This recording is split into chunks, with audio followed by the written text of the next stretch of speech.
ನಮಸ್ಕಾರ. Hi Gulbarga YouTube ನ್ಯೂಸ್ಗೆ ಸ್ವಾಗತ. ನಾನು ನಿಮ್ಮ ಸಂಗರಾಜ್ ವಾಲಿಕರ್. ಬಂಧುಗಳೇ, ಇವತ್ತು ನಮ್ಮ ಬ್ಯಾಕ್ಲಾಗ್ ಹುದ್ದೆಗಳ ರೂವಾರಿ ನಾಯಕ ಮಲ್ಲಿಕಾರ್ಜುನ ಮದನಿಯವರ ಅಭಿನಂದನಾ ಕಾರ್ಯಕ್ರಮ 2021 ಹೋರಾಟ ಪ್ರಾರಂಭ ಮಾಡಿದ್ರು. ಹೋರಾಟ DC ಆಫೀಸ್ ಮುಂದೆ ಆದದ್ದು. ಹೋಗಿ ಧರ್ಮಸಿಂಗ್ ಸಾಹೇಬ್ರ ಮನೆ ಮುಂದೆ ಸತ್ಯಾಗ್ರಹ ಕೂತಿರು. ಎಲೆಯ ಮರಿಯ ಕಾಯಿಯಂತೆ ಇರುವುದನ್ನ ನಮ್ಮೆಲ್ಲರ ಜನರಿಗೆ ಕಾಣ್ತಾ ಇದೆ. ನಮ್ಮ ಹೋರಾಟ ಯಶಸ್ವಿ ಆಗಕ್ಕೆ ಅತಿ ಮುಖ್ಯ ಕಾರಣ ಅಂದ್ರೆ ಮದನಿಯವರು ಅಂತ ಯಾಕೆ ಹೇಳಕ್ ಇಷ್ಟಪಡ್ತೀವಿ ಅಂದ್ರೆ, ಏನಾದರೂ ಯಾವ ಹಂತದಲ್ಲಿ ಬ್ಯಾಕ್ಲಾಗ್ ಹುದ್ದೆಗಳಿಗೆ ಅನ್ಯಾಯ ಆಗಿದೆ, ಆ ಅಂಕಿ ಸಂಖ್ಯೆಗಳ ಕಾರ್ಯಕ್ರಮವನ್ನು ಕಲಬುರಗಿಲಿಂದ ನನಗೆ ಒಪ್ಪಿಕೊಂಡಿರೋದ್ರಿಂದ ಇವತ್ತು ನನಗೆ ಇಂಥ ಒಂದು ಸ್ಥಾನಮಾನ ಸಿಕ್ಕಿದೆ. ಬಂಧುಗಳೇ, ಇದು 1995ರ ಶ್ರಮಜೀವಿಗಳ ಕಥೆ. ಇದು ಕಥೆ ಅನ್ನೋದಕ್ಕಿಂತ ಹೋರಾಟದ ಒಂದು ಇತಿಹಾಸ. ಆಗ ಒಂದು ಯುವ ಟೀಮ್ CIB ಕಾಲೋನಿಯ, ಕಲಬುರಗಿಯ CIB ಕಾಲೋನಿಯ ಹಾಗೂ ಕೇಂದ್ರ ಬಸ್ ನಿಲ್ದಾಣದ ಹಿಂದುಗಡೆ ಇರುವ ಒಂದು ಸಣ್ಣ ಹೋಟೆಲ್ನಲ್ಲಿ ಕುಳಿತುಕೊಳ್ಳಲು ಪ್ರಾರಂಭಿಸಿತು.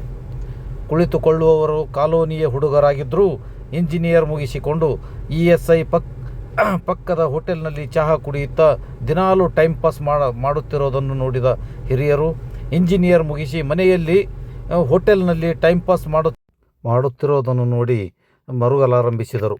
ತಂದೆ ತಾಯಿಯರು ಕೊರಗುವುದನ್ನು ಕಂಡ ಈ ಯುವಕರು ನೊಂದುಕೊಂಡರು. ಬೆಳಗಿನ ಜಾವ ಎದ್ದು ಮಲ್ಲಿಕಾರ್ಜುನ ಮದನಿ ಮತ್ತು ದೇವಣ್ಣ ಕಟ್ಟಿ ಇವರಿಬ್ಬರು ತುಂಬ ಸೈಲೆಂಟ್ ಇರುವವರು. ಇವರು ಉದ್ಯೋಗದ ಬಗ್ಗೆ ಯೋಚಿಸಿ ಒಂದು ಸಣ್ಣ ಸಂಘ ಕಟ್ಟಲು ಶುರು ಮಾಡಿದರು. ಅದಕ್ಕೆ SJ ಚನ್ನಬಸಪ್ಪನವರು ಮತ್ತು ಅಶೋಕ್ ಅಂಬಲಿಗೆಯವರು SJ ಚನ್ನಬಸಪ್ಪನವರು ನೀರಾವರಿ ಇಲಾಖೆಯ ಸರ್ಕಾರದ ಕಾರ್ಯದರ್ಶಿಗಳಾಗಿದ್ದರು. ಅವರು ಇವರ ಸಪೋರ್ಟಿಗೆ ನಿಂತಿರೋದು ಮುಂದೆ ಕಥೆ ಅದರ ಬಗ್ಗೆ ಹೇಳುತ್ತೇನೆ. ಇವರು ಮತ್ತು ಅಶೋಕ್ ಅಂಬಲಿಗಿರವರು ಯುವಕರಿಗೆ ಪ್ರೋತ್ಸಾಹಕ್ಕೆ ಮುಂದಾದರು. SJ ಚನ್ನಬಸಪ್ಪನವರು ಆಗಾಗ ಧನ ಸಹಾಯವೂ ಮಾಡುತ್ತಿದ್ದರು. ಒಂದು ಸಂಘವೂ ರಚನೆಯಾಯಿತು. ದೇವಣ್ಣ ಕಟ್ಟಿ ಜಿಲ್ಲಾ ಅಧ್ಯಕ್ಷರಾದರು. 2-3 ತಿಂಗಳಾಗುತ್ತಿದ್ದಂತೆ ಅವರು ಜಿಲ್ಲಾ ಅಧ್ಯಕ್ಷ ಸ್ಥಾನಕ್ಕೆ ರಾಜೀನಾಮೆ ಕೊಟ್ಟರು. ಬಿಟ್ಟುಕೊಟ್ಟು ಮಲ್ಲಿಕಾರ್ಜುನ ಮದನಿಯವರಿಗೆ ಜಿಲ್ಲಾ ಅಧ್ಯಕ್ಷರಾಗಿ ನೇಮಕ ಮಾಡಿದರು. ಹೋರಾಟ ಶುರುವಾಯಿತು. ಇಂಜಿನಿಯರ್ಗಳ ಒಂದು ಟೀಮ್ ರೆಡಿಯಾಯಿತು. ಪ್ರತಿಯೊಬ್ಬರ ಹೆಸರು ಕೊನೆಯಲ್ಲಿ ಹೇಳುತ್ತೇನೆ. ಅದರ ಬಗ್ಗೆ ತಮಗೆಲ್ಲ ವಿವರಿಸುತ್ತೇನೆ. ಅದೇನೋ ಗೊತ್ತಿಲ್ಲ, B ಸೋಮಶೇಖರ್ ಸಾಹೇಬರ ಪುಣ್ಯದಿಂದಲೋ ಏನೋ ಗೊತ್ತಿಲ್ಲ, UKPಯಲ್ಲಿ 25 ಜನರಿಗೆ ಸಹಾಯಕ ಇಂಜಿನಿಯರ್ಗಳಾಗಿ ತಾತ್ಕಾಲಿಕವಾಗಿ ನೇಮಕವಾದ 2-3 ತಿಂಗಳಲ್ಲಿ ಯುವಕರಿಗೆ ಖುಷಿಯಾಗಿತ್ತು. 3 ತಿಂಗಳಲ್ಲಿ ಬಹು ಖುಷಿಯಿಂದ ಎಲ್ಲ ಕೆಲಸ ಮಾಡುತ್ತಿದ್ದರು. ಆದರೆ ಆ ಸಂತೋಷ ಬಹಳ ದಿನಗಳ ಕಾಲ ಉಳಿಯಲಿಲ್ಲ. 3-4 ತಿಂಗಳಲ್ಲಿ 25 ಜನ ಜೊತೆಯಲ್ಲಿದ್ದಂಥ 25 ಜನರಿಗೂ ಮತ್ತು ಅದರ ಜೊತೆಯಲ್ಲಿ ಇರ್ತಕ್ಕಂಥ ರಾಜ್ಯಾದ್ಯಂತ 100-200 ಜನರನ್ನು ತೆಗೆದು ಹಾಕಿದರು, ಕೆಲಸದಿಂದ ಕಿತ್ತು ಹಾಕಿದರು. ಇಲ್ಲಿಂದಲೇ ಶುರುವಾಯಿತು ನೋಡಿ ಈ ಇಂಜಿನಿಯರುಗಳ ಬದುಕಿನ ಹೋರಾಟ.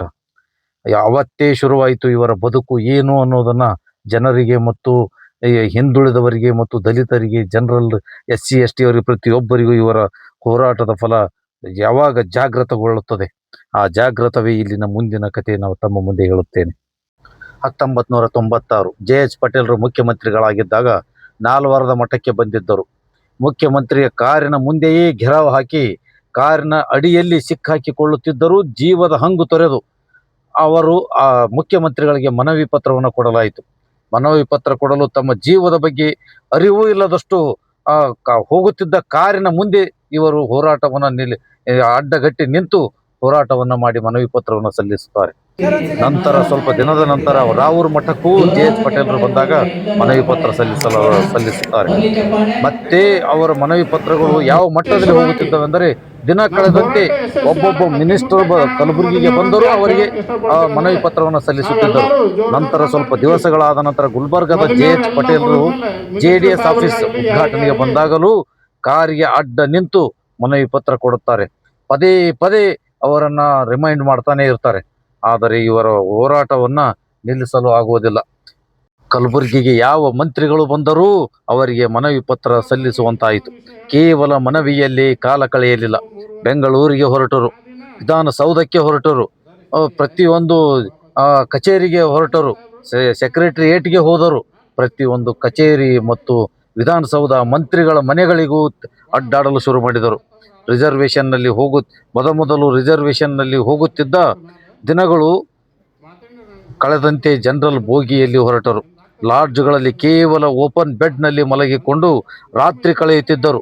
ಅಲ್ಲಿಯೇ ಸ್ನಾನ ಮುಗಿಸಿಕೊಂಡು ಯಾವ ಸಚಿವರ ಮನೆಗೆ ಹೋಗಬೇಕೋ ಅವರ ಮನೆಯವರೆಗೂ ಕಾಲ್ನಡಿಗೆಯಲ್ಲಿ ಹೋಗುತ್ತಿದ್ದರು. ಬಸ್ಸಿಗೋ ಆಟೋಕೋ ಹೋಗಬೇಕಾದ ಹಣದಲ್ಲಿ ಇನ್ನೊಂದು ದಿನ ಕಳೆಯಬಹುದು ಅಂತ ಯೋಚನೆ ಮಾಡುತ್ತಿದ್ದರು.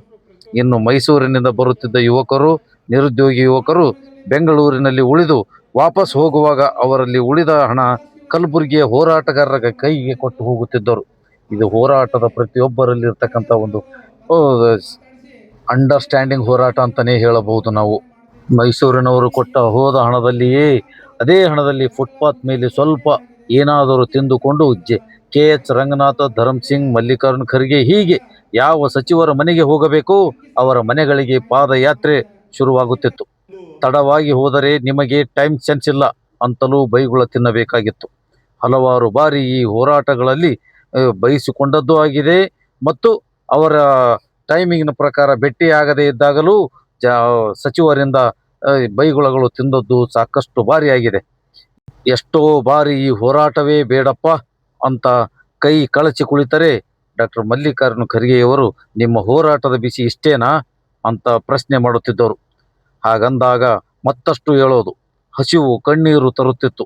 ಆಗಾಗ ಈ ಯುವಕರನ್ನು ಕಂಡು SJ ಚನ್ನಬಸಪ್ಪನವರು 200-300 ಕೊಟ್ಟು ಕಳಿಸುತ್ತಿದ್ದರು. ಈ ಯುವಕರಿಗೆ ಪ್ರೋತ್ಸಾಹವೂ ಮಾಡುತ್ತಿದ್ದರು. ಅಶೋಕ್ ಅಂಬಲಗಿಯು ಇವರ ಬೆನ್ನಿಗೆ ನಿಂತು ಇವರನ್ನು ತಿದ್ದುತ್ತಿದ್ದರು, ಯುವಕರಿಗೆ ಪ್ರೋತ್ಸಾಹಿಸುತ್ತಿದ್ದರು ಅಂತ ಇಲ್ಲಿ ಸಾಕಷ್ಟು ಯುವಕರು ಹೇಳುತ್ತಿದ್ದಾರೆ. UKPಯಲ್ಲಿ ಕೆಲಸ ಮಾಡುತ್ತಿದ್ದ ಈ ಯುವಕರ ಟೀಮ್ ಒಂದು ಬಾರಿ ನೌಕರಿ ಕಳೆದುಕೊಂಡಾಗ ಆಗ ನೀರಾವರಿ ಸಚಿವರಾಗಿದ್ದ KN ನಾಗೇಗೌಡರ ಮನೆಗೆ ಹೋಗುತ್ತಾರೆ. ಅವರನ್ನು ಕೇಳುತ್ತಾರೆ. ನೇರವಾಗಿ ಮಾತನಾಡಲು ಬಯಸುತ್ತಾರೆ. ಆದರೆ ಮಲ್ಲಿಕಾರ್ಜುನ ಖರ್ಗೆಯವರಿಂದ ಅವರನ್ನು ಮಾತನಾಡಿಸುತ್ತಾರೆ.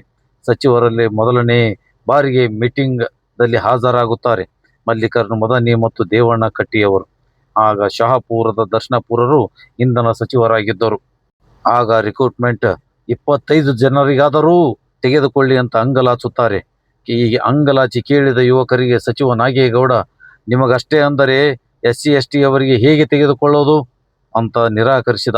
ಆಗ ಸುಪ್ರೀಂ ಕೋರ್ಟ್ ಆರ್ಡರ್ ಇದ್ದರೂ ಕೇರ್ ಮಾಡಲಿಲ್ಲ. 1998ರವರೆಗೂ ಹೋರಾಟ ನಿಲ್ಲಲಿಲ್ಲ. 1996ರಲ್ಲಿ ದೇವೇಗೌಡರು ಪ್ರಧಾನಮಂತ್ರಿಯಾಗಿದ್ದರೂ ಅವರಿಗೂ ಮನವಿ ಸಲ್ಲಿಸಲಾಯಿತು. ಯಾರಿಂದಲೂ ಕೆಲಸವಾಗದಿದ್ದಾಗ ಇವರ ಹೋರಾಟದ ಬಿಸಿ ಹೆಚ್ಚಾಗುತ್ತಾ ಹೋಗುತ್ತದೆ. ಹೋರಾಟದ ಬಿಸಿ ಹೆಚ್ಚುತ್ತಿದ್ದಂತೆ ಒಂದು ಟೀಮ್ ಮತ್ತಷ್ಟು ಗಟ್ಟಿಯಾಗುತ್ತಾ ಹೋಗುತ್ತದೆ. ಜಿಲ್ಲೆ ಮತ್ತು ತಾಲೂಕುಗಳಲ್ಲಿ ಉಳಿದಂಥ ಇಂಜಿನಿಯರ್ಸ್ಗಳು ಮತ್ತು ನಿರುದ್ಯೋಗಿ ಯುವಕರನ್ನು ತಯಾರಾಗಿ ಮಾಡುತ್ತಾರೆ. ಅನೇಕ ಸಂಘ ಸಂಸ್ಥೆಗಳು ಇವರ ಬೆನ್ನಿಗೆ ನಿಲ್ಲುತ್ತವೆ. ಪ್ರತಿಯೊಂದು ಸಂಘಟನೆಯವರು ಇವರ ಜೊತೆ ನಿಲ್ಲುತ್ತಾರೆ. 1984ರಿಂದ 2001ರವರೆಗೂ ಯಾವುದೇ ರಿಕ್ರೂಟ್ಮೆಂಟ್ ಇರಲಿಲ್ಲ. ಒಂದೇ ಒಂದು ಉದ್ಯೋಗವೂ ಅವರು ಭರ್ತಿ ಮಾಡಿಕೊಂಡಿರಲಿಲ್ಲ. ಇದು ಸಾಮಾನ್ಯ ಜನಾಂಗದವರಿಗೂ ಕೂಡ ರಿಕ್ರೂಟ್ಮೆಂಟ್ನಲ್ಲಿ ಯಾವುದೇ ಉದ್ಯೋಗ ಆಗಿರಲಿಲ್ಲ. OBC ಅವರಿಗೂ ಆಗಿರಲಿಲ್ಲ. ಉದ್ಯೋಗ ಇಲ್ಲದಂತಿತ್ತು. ಕೇಂದ್ರದಲ್ಲಿ SC/ST ಕಾಯ್ದೆ 16 ಕ್ಲಾಸ್ 4A ಇದ್ದದ್ದು 16 ಕ್ಲಾಸ್ 4B ಅಂತ ಅಮೆಂಡ್ಮೆಂಟ್ ಆಯಿತು. ಆಗ ಪ್ರಧಾನಿ ವಾಜಪೇಯಿ ಇದ್ದರು. ಇದು 2000 ನವೆಂಬರ್ನಲ್ಲಿ ಅಮೆಂಡ್ಮೆಂಟ್ ಆಯಿತು. ನಂತರ ರಾಜ್ಯ ಸರ್ಕಾರದಲ್ಲಿ ಈ ಬಿಲ್ ಪಾಸ್ ಆಗಿರಲಿಲ್ಲ. ನಂತರ ಈ ಯುವ ಟೀಮ್ ಮಲ್ಲಿಕಾರ್ಜುನ ಖರ್ಗೆಯವರ ಹತ್ತಿರ ಹೋಗಿ ಭೇಟಿಯಾಗಿ ಇದರ ಬಗ್ಗೆ ಸವಿವರವಾಗಿ ಹೇಳಿದಾಗ ರಾಜ್ಯ ಸೆಕ್ರೆಟರಿಯವರ ಜೊತೆ ಡಾಕ್ಟರ್ ಮಲ್ಲಿಕಾರ್ಜುನ ಖರ್ಗೆಯವರು ಮಾತನಾಡುತ್ತಾರೆ. ಆಗ ಡಾಕ್ಟರ್ ಮಲ್ಲಿಕಾರ್ಜುನ ಖರ್ಗೆಯವರು ಹೋಮ್ ಮಿನಿಸ್ಟರ್ ಆಗಿದ್ದರು, ಗೃಹ ಸಚಿವರಾಗಿದ್ದರು. ಸೆಕ್ರೆಟರಿಯೇಟ್ಗೆ ಮಾತನಾಡುತ್ತಾರೆ. ಸೆಕ್ರೆಟರಿಯೇಟ್ ಆಗ ಮೀಟಿಂಗ್ನಲ್ಲಿದ್ದಾಗ ಅವರು ಬರುವವರೆಗೂ ಅರ್ಧ ಗಂಟೆಗಳ ಕಾಲ ಅಲ್ಲೇ ಅವರ ಕಚೇರಿಯ ಮುಂದೆಯೇ ವಾಕಿಂಗ್ ಮಾಡುತ್ತಾರೆ ಮಲ್ಲಿಕಾರ್ಜುನ ಖರ್ಗೆಯವರು. ಆಗ ವಾಕಿಂಗ್ ಮಾಡಿ ಮೀಟಿಂಗ್ ಮುಗಿಸಿಕೊಂಡು ಬಂದ ಸೆಕ್ರೆಟರಿ ಅವರಿಗೆ ಇದರ ಬಗ್ಗೆ ಸವಿವರವಾಗಿ ಹೇಳುತ್ತಾರೆ. ಬಹುಶಃ 2001ರಲ್ಲಿ ಇರಬಹುದು.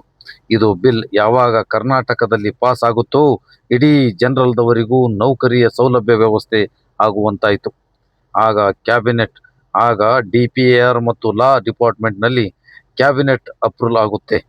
ಇದೆಲ್ಲ ಮಲ್ಲಿಕಾರ್ಜುನ ಖರ್ಗೆಯವರು ಹೋಮ್ ಮಿನಿಸ್ಟರ್ ಆಗಿದ್ದರೂ ಆಗ SM ಕೃಷ್ಣರವರು ಮುಖ್ಯಮಂತ್ರಿಗಳಾಗಿದ್ದರು. ಜನರಲ್ ರೂಲ್ ಅಪ್ರೂವಲ್ ಆಯಿತು. ಇದು ಆದ ನಂತರ ಧರ್ಮ್ ಸಿಂಗ್ PWD ಮಿನಿಸ್ಟರ್ ಇದ್ದಾಗ ಸುಪ್ರೀಂ ಕೋರ್ಟ್ ಆದೇಶದಂತೆ SC/ST ಯವರಿಗೆ ಡಿಪ್ರಮೋಟ್ ಮಾಡ್ತೀನಿ ಅಂತ ಹೇಳಿದರು ಧರ್ಮ್ ಸಿಂಗ್ ಸಾಹೇಬರು. ಆಗ 1994ರಲ್ಲಿ ಕರ್ನಾಟಕ ಸರ್ಕಾರದವರು ಒಂದು ಮುಚ್ಚಳಿಕೆ ಬರೆದು ಕೊಟ್ಟಿದ್ದರು ಸುಪ್ರೀಂ ಕೋರ್ಟಿಗೆ, SC/ST ಉದ್ಯೋಗವನ್ನು ಹಂತ ಹಂತವಾಗಿ ಭರ್ತಿ ಮಾಡಿಕೊಳ್ಳುತ್ತೇವೆ ಎಂದು. ಇದನ್ನು ಅರಿತುಕೊಂಡ ಮಲ್ಲಿಕಾರ್ಜುನ ಮದಾನಿಯವರ ಟೀಮ್ ಮುಚ್ಚಳಿಕೆ ಬರೆದು ಕೊಟ್ಟದ್ದು ಪಾಲಿಸಿ ಅಂತ ಧರ್ಮ್ ಸಿಂಗ್ ರವರ ಮನೆಯ ಮುಂದೆಯೇ ಉಪವಾಸ ಕುಳಿತರು. 23/3/2001ರಂದು ಧರ್ಮ್ ಸಿಂಗ್ ರವರ ಮನೆಯ ಮುಂದೆ ಅಮರಣಾಂತ ಉಪವಾಸ ಕುಳಿತು 6 ದಿನಗಳ ಕಾಲ ಕುಳಿತುಕೊಳ್ಳಬೇಕಾಯಿತು. ಅಲ್ಲಿ ಸತ್ಯಾಗ್ರಹ ಯಾವಾಗ ನಡೆಯಿತೋ ಅವತ್ತೇ ಬಿ ಸೋಮಶೇಖರ್ ರವರಿಂದ ಅಸೆಂಬ್ಲಿಯಲ್ಲಿ ಗದ್ದಲವಾಯಿತು. ಆಗ ಈ ಸುದ್ದಿ ರಾಷ್ಟ್ರ ಮಟ್ಟದ ಸುದ್ದಿಯಾಯಿತು. ಆಗಲೇ ಸರ್ಕಾರದ ಪ್ರತಿನಿಧಿಯಾಗಿದ್ದ, ಲೋಕೋಪಯೋಗಿ ಇಲಾಖೆಯ ಸರ್ಕಾರದ ಕಾರ್ಯದರ್ಶಿಯಾಗಿದ್ದ ಅವಧಿ ಧರಣಿ ನಿರತ ಸ್ಥಳಕ್ಕೆ ಆಗಮಿಸಿ ಯುವಕರಿಗೆ ಜ್ಯೂಸ್ ಕುಡಿಸುವ ಮೂಲಕ ಆಶ್ವಾಸನೆ ನೀಡಿ ಅಮರಣಾಂತ ಉಪವಾಸ ಸತ್ಯಾಗ್ರಹವನ್ನು ಹಿಂಪಡೆಯುವಂತೆ ಮಾಡಿದರು. ಅವತ್ತಿನ ಹೋರಾಟವೇ ಇವತ್ತಿನ 25,000 ನಿರುದ್ಯೋಗಿ SC/ST ಯುವಕರಿಗೆ ನೌಕರಿ ಸಿಗುವಂತಾಯಿತು. ಅವತ್ತಿನಿಂದಲೇ ಜನರಲ್ದವರಿಗೂ ಅನುಕೂಲವಾಗುವಂತಾಯಿತು. ಎಷ್ಟೋ ಜನರಿಗೆ ಕೆಟಗರಿಯವರಿಗೂ ಉದ್ಯೋಗದ ಅವಕಾಶ ಸಿಗುವಂತಾಯಿತು. ಮಲ್ಲಿಕಾರ್ಜುನ ಮದಾನಿಯವರ ಜೊತೆ ಇದ್ದಂಥ ಟೀಮ್ ಅವರ ಹೆಸರುಗಳನ್ನು ಹೇಳುತ್ತೇನೆ ಕೇಳಿ.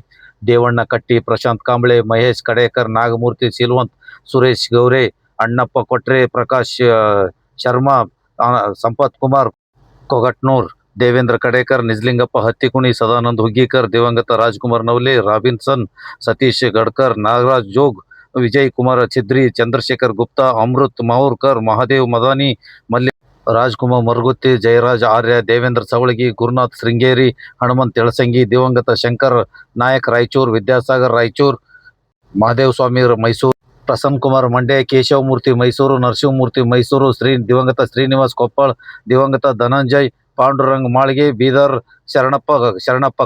ಕರ್ಣಪ್ಪ ಕಟ್ಟಿಮನಿ, ಗುರುನಾಥ್ ಶೃಂಗೇರಿ, ವಿಜಯ್ ಕುಮಾರ್ ಸೋಮರಾಜ್ ಬೀದರ್, ಅಶೋಕ್ ಹೊಸಮನಿ, ಜಗದೇವ್ ಮೂರ್ತಿ, ಪಾಂಡು ಜಾಧವ್, ಉಮ್ಲಾ ನಾಯಕ್ ಶಿವಮೊಗ್ಗ, ರಂಗಪ್ಪ ರಾಮದುರ್ಗ ರಾಯಚೂರು, ನಾರಾಯಣಸ್ವಾಮಿ ಬೆಂಗಳೂರು, ಚಂದುಲಾಲ್ ರಾಠೋಡ್, ಪ್ರದೀಪ್ ಸಾವಂತ್ ಬೆಳಗಾವಿ, ವೆಂಕಟ್ ಶಿಂದೆ ಬೀದರ್, ಕಲಬುರಗಿ. ಅನೇಕ ಸಂಘಟನೆಗಳು ಇವರ ಬೆನ್ನಿಗೆ ನಿಂತು ಕೆಲಸ ಮಾಡಿದವು, ಇವರನ್ನು ಪ್ರೋತ್ಸಾಹಿಸಿದವು ಅಂತ ಹೇಳಬಹುದು. ನಮಸ್ಕಾರ.